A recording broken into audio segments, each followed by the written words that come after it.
Bom, então na aula passada nós vimos na teoria quais são as classificações que a gente tem a respeito de queimaduras, foi? Nós vimos que existe a regra dos 9, né, para o adulto, a cabeça equivale a 9%, o tronco e o dorso 18% cada um, cada membro inferior 18%, cada membro superior 9% e 1% da genital externa. Isso faz com que a gente possa fazer uma estimativa do percentual do corpo que foi queimado. Então foi queimado 10%, 9%, 18%, 60%, em cima dessa regra dos 9, que é uma regra prática, fácil da gente guardar. Vimos que a queimadura ela é dividida em 3 graus, primeiro, segundo e terceiro grau. No primeiro grau nós vimos que a pele vai ficar vermelha, vai ter presença de dor, mas não tem presença de bolhas, né? Que é o que caracteriza o segundo grau. A queimadura de segundo grau é a presença de bolhas, e na queimadura de terceiro grau nós temos o comprometimento das camadas superficial e profunda da pele, mas também podendo chegar a cometer músculo, ossos, todo o tecido subcutâneo aí, que é uma queimadura bastante grave.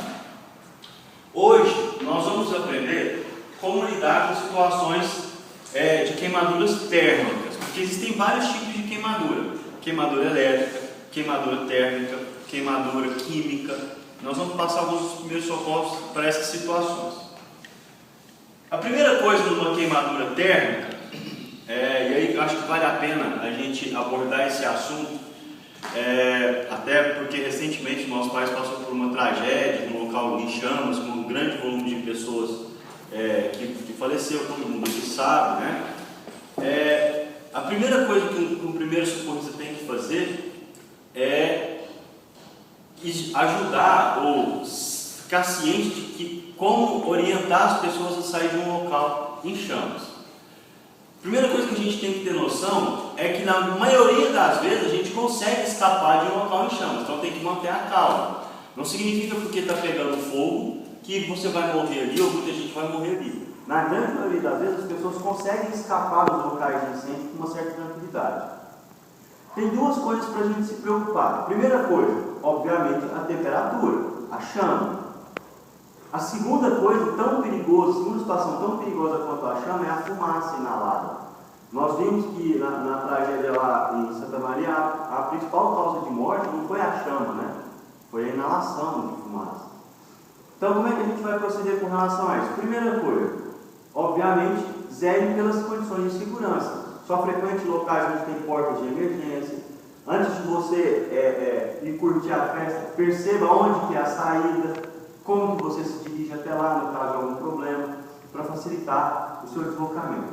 Segunda coisa, procure se deslocar o mais baixo possível do foco de incêndio. Se o incêndio foi como lá, foi no teto, o ideal é as pessoas se deslocarem ou engatinhando ou rastejando pelo chão, para ficar distante do foco de incêndio.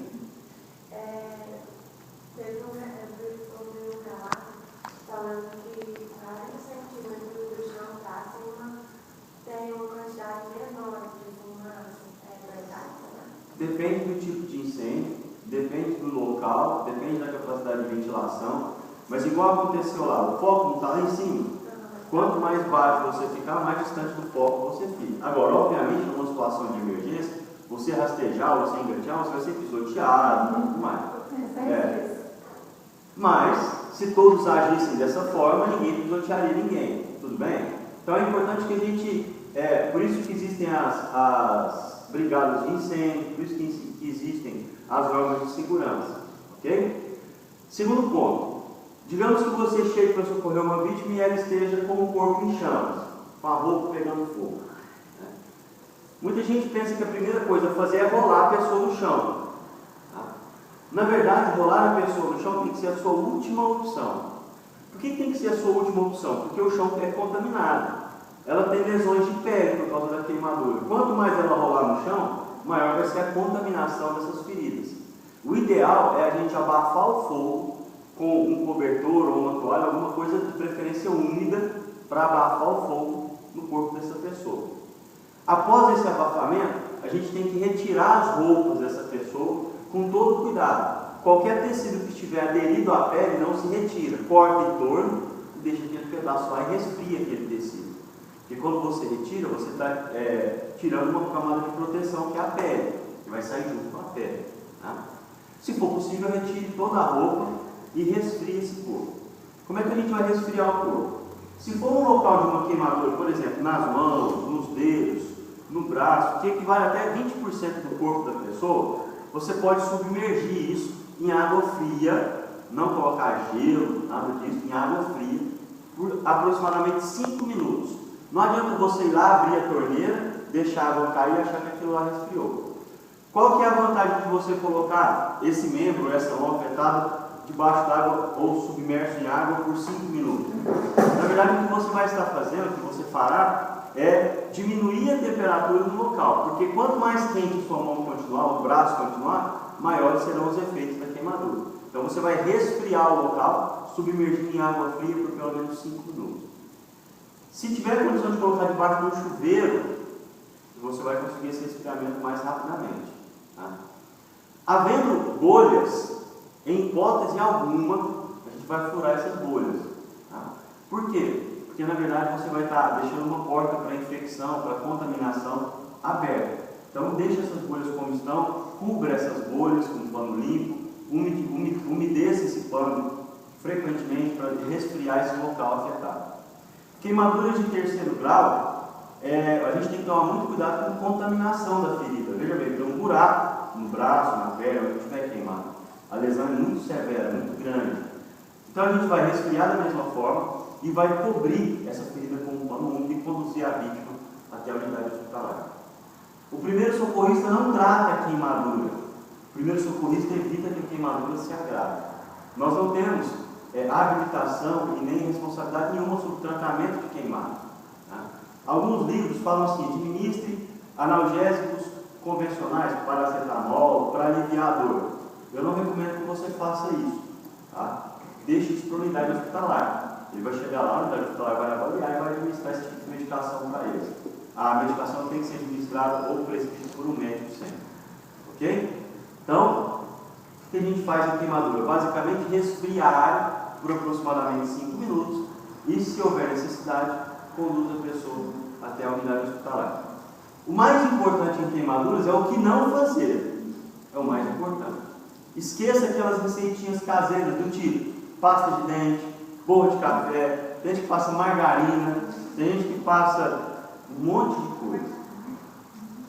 O que a gente pode fazer nesse tipo de... O que pode utilizar para esse tipo de queimadura? No máximo, um hidratante, ou pasta d'água, ou qualquer substância que possa manter essa pele hidratada. Agora veja bem, havendo ferimentos, bolhas, não passa nada. Tudo bem? Pasta de dente, nunca passa. Aquilo vai ressecar e na hora de tirar você pode lesionar a pele da pessoa. Então, basicamente, mantenha hidratada essa área. Molhe, coloque o pano úmido, vá umedecendo esse pano constantemente para ir resfriando essa área, é o que a gente faz. Tudo bem? Queimaduras térmicas, ok?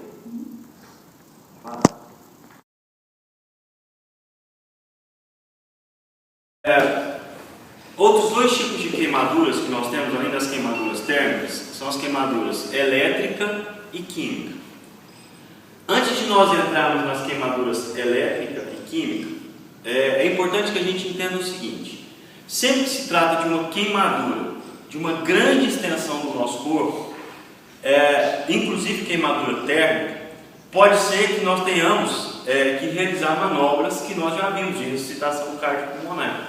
Esse paciente ele pode entrar num quadro de parada cardiorrespiratória, principalmente em virtude da inalação de fumaça, da grande extensão da lesão da pele, e aí nós vamos ter que executar aquelas manobras que nós já vimos de ressuscitação cardiopulmonar, seguindo aquelas normas que a gente já viu de 30 compressões para 2 ventilações, até que esse paciente volte a ter pulso, até que a equipe de socorro avançado chegue ao local. Ok? Então é importante que a gente fique atento aos sinais vitais. Por que isso é importante? Porque a partir de agora nós vamos falar a respeito de queimaduras elétricas. E em queimaduras elétricas é muitíssimo comum a gente encontrar o paciente em parada cardiorrespiratória. Lembre-se que a contração do músculo cardíaco é um evento elétrico.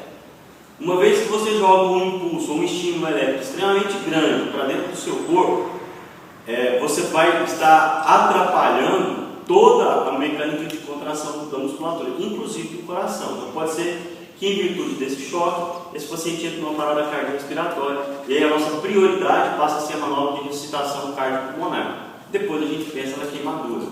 Tudo bem?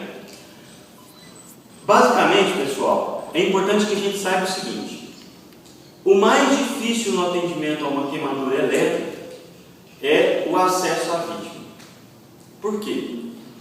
Se, digamos que eu tenho essa vítima aqui que ela está sendo eletrocutada, à medida em que eu me aproximo dela, se eu começar a sentir um formigamento nas pernas, eu desconfio de que ele ainda está recebendo a corrente.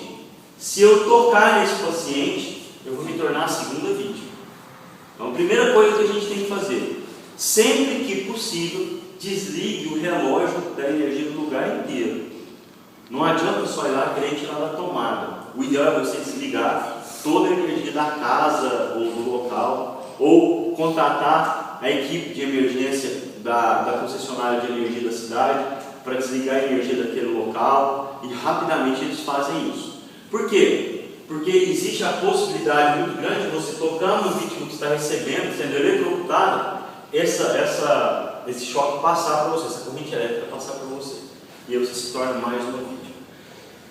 Se você tiver que prestar socorro, a pessoa estiver grudada, e você tiver que tirar essa pessoa de lá, não tiver como desligar a energia, utilize algum bastão de borracha, algum material isolante entre você e a vítima, porque se você tocar na vítima, o choque transmite para você e vão ser duas pessoas presas. Nunca toque em uma pessoa que está recebendo descarga elétrica. Ficou claro isso? Uma vez cessada a energia, uma vez cortada a fonte da descarga elétrica, nós vamos proceder rapidamente com a avaliação dos sinais vitais, que é aquela avaliação inicial que nós já aprendemos, onde eu vou avaliar o pulso, onde eu vou verificar a presença de movimento respiratório. Não havendo pulso ou havendo respiração insuficiente, ou não havendo respiração, eu inicio com as manobras de ressuscitação cardiopulmonar, que nós já vimos na aula específica sobre isso. 30 compressões para 2 ventilações. Os demais cuidados da queimadura em si, porque a queimadura, o choque elétrico pode provocar uma queimadura de pele também, serão os mesmos cuidados da queimadura térmica. Ok? Eu vou proteger a área lesada, vou resfriar a área lesada, melhor dizendo, e vou conduzir essa vítima até uma unidade hospitalar. Então, a grande diferença dos cuidados da queimadura elétrica para a queimadura térmica não é o cuidado com a queimadura em si, mas sim os cuidados ao acessar a vítima e os cuidados relacionados ao maior risco de parada cardiorrespiratória. No que diz respeito à queimadura por produtos químicos, eu vou passar uma regra geral, mas existem alguns produtos químicos que não seguem essa norma geral. E aí é importante que a gente entenda que apenas locais apropriados podem ter produtos químicos a serem manipulados, então no laboratório. Então esses locais já têm as suas normas de contaminação específica. Porém, via de regra, se houve um contato com um pó químico, o procedimento padrão é: você retira o excesso de pó, obviamente não com as suas mãos, porque se está queimando o braço, vai queimar a sua mão se você fizer assim, tudo bem? Com como chama? Espanador. Um espanador, ou um pedaço de pano, ou um pincel, retire o excesso e lave a área com água corrente. Se vocês observarem aqui no nosso laboratório de química, por exemplo, tem um chuveiro. Normalmente os locais, faz parte das normas de segurança de um local que manipula o produto químico, tem um chuveiro lá. Então retira-se toda a roupa, por exemplo, caiu um pó na minha roupa, está me queimando, eu retiro toda a roupa, vou para debaixo do chuveiro e lavo abundantemente para tirar esse excesso de pó e vou ser conduzido a uma unidade hospitalar. Se for um produto líquido, via de regra a gente também pode lavar. Há algumas exceções, que em contato com a água potencializa o dano. Mas aí as exceções são tratadas individualmente. Cada local, por exemplo, se trabalha com um produto químico que não pode colocar água, que aumenta, por exemplo, o poder de queima, todo mundo que trabalha com aquele produto sabe disso. Então tem um protocolo de segurança no local para isso. Tudo bem? Então, produtos químicos, na verdade, o primeiro socorrista fora da empresa quase não atende, porque dentro da própria empresa, dentro do próprio laboratório, já tem uma equipe especializada para isso. Ok? Mas, de regra, retira-se o excesso e lava com bastante água corrente e conduz essa vítima à unidade hospitalar. Se ela inalou, caiu nos olhos, aí tem que conduzir mais rapidamente ainda. Nos olhos a gente pode lavar também com solução fisiológica ou mesmo água abundantemente para retirar o excesso. O fato de retirar o excesso não implica que não precise mais levar a unidade hospitalar, viu? Porque a pessoa pode ter inalado, a pessoa pode ainda ter resquícios daquele produto que precisam ser tratados numa unidade hospitalar. Então essas são as principais causas de queimadura que nós temos. Queimadura térmica, que é a mais comum, queimadura elétrica, que talvez seja a mais grave em virtude do risco de parada cardiorrespiratória, e a queimadura química, que a gente tem que tomar cuidado com o produto que está em contato com a pele. Ok?